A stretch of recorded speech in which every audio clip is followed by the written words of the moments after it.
14 is one division. Then the first part of chapter 15 is another division, and that's about the vine and the branches. I think we'll all sense that bit hangs together quite well. And then, which will be the last section we're going to look at, there's going to be from chapter midway through 15 to the beginning of chapter 16, talk about future persecutions and challenges. We're going to be looking at chapter 14, the vine and the branches, and the future persecutions today. And then after that comes the rest of chapter 16, and that's, scripture scholars tend to agree, is a duplicate of what we see in chapter 14. That's another go at the last discourse itself. And chapter 17 is the magnificent priestly prayer. Well, 16 and 17, of course, is for next lecture. Okay, so the second thing we're going to look at today is chapter 14. And chapter 14, as we've mentioned, is the original, the basic, the fundamental last discourse. And as we go through this, we can look at three different sections within this. So we're into chapter 14, and the first section is verses 1 to 14. That's a beautiful, consoling passage, often used in funerals, because Jesus is saying He's going to prepare a place for us.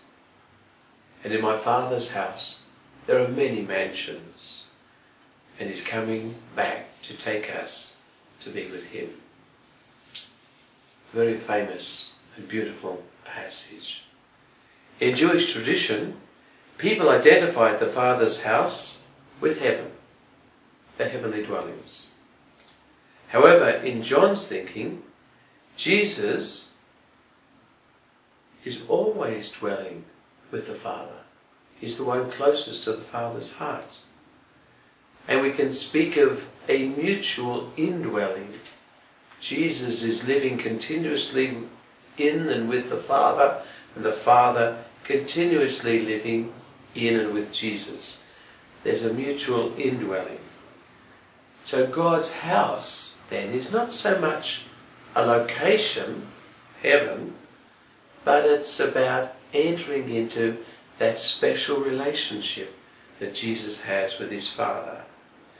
So what Jesus is really saying in this section is that His return to His Father will make it possible for all His beloved disciples to join in that special relationship. In this passage too, Jesus also says, I am the way, the truth, and the life. No one can come to the Father except through me. We have another of the famous I am sayings. I am the way. We know that in John's Gospel they are immensely significant every time that they're said. We know that behind it is 2nd Isaiah, and a strong sense that they echo God in 2nd Isaiah.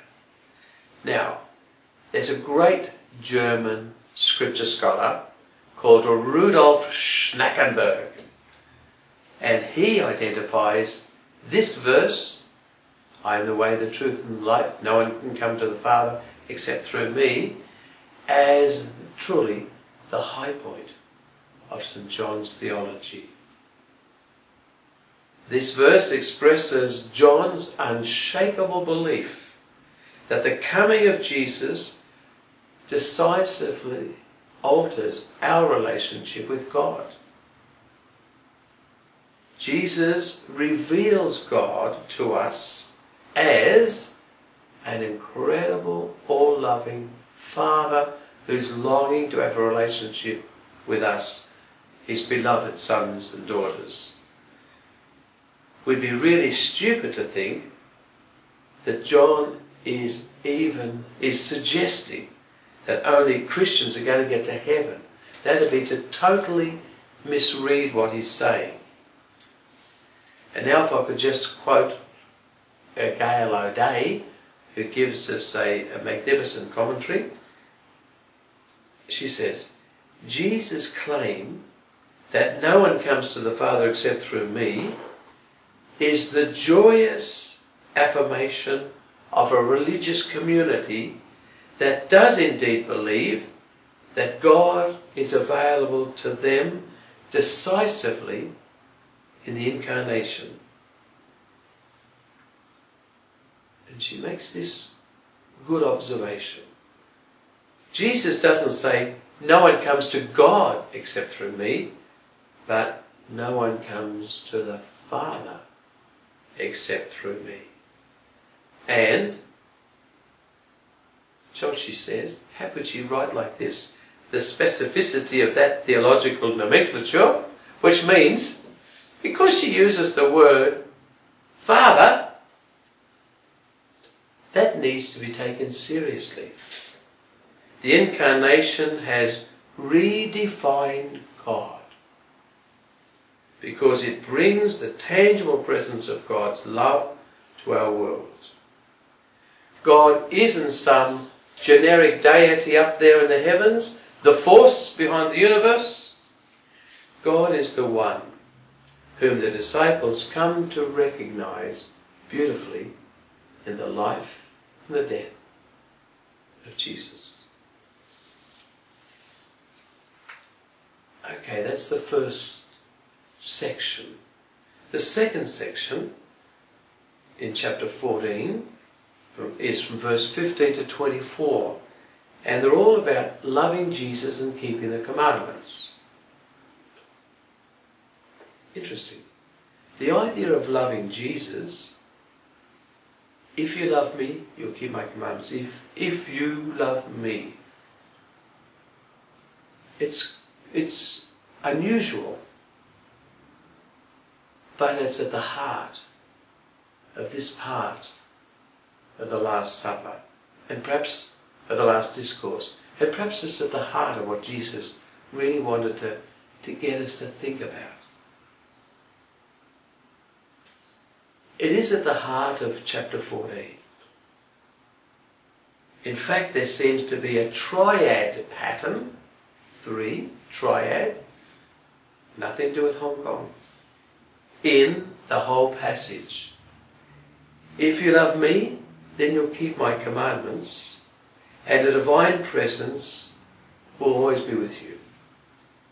In the first triad, it's the Paraclete who's going to come.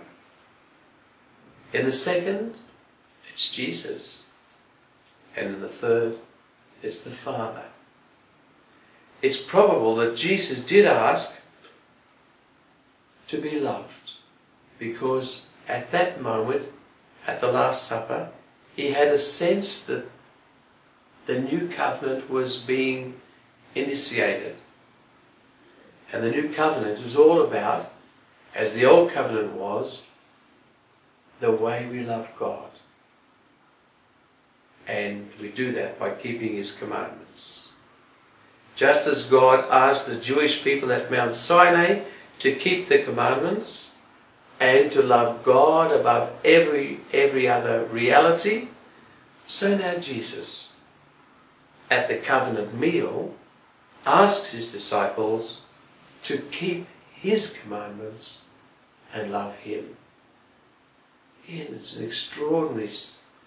Jesus is here leading us into the reality of God in an extraordinary way. Can I mention another great German theologian? Rudolf Bultmann. He says that this is really all about answering the question, can the disciples still love Him when He's gone?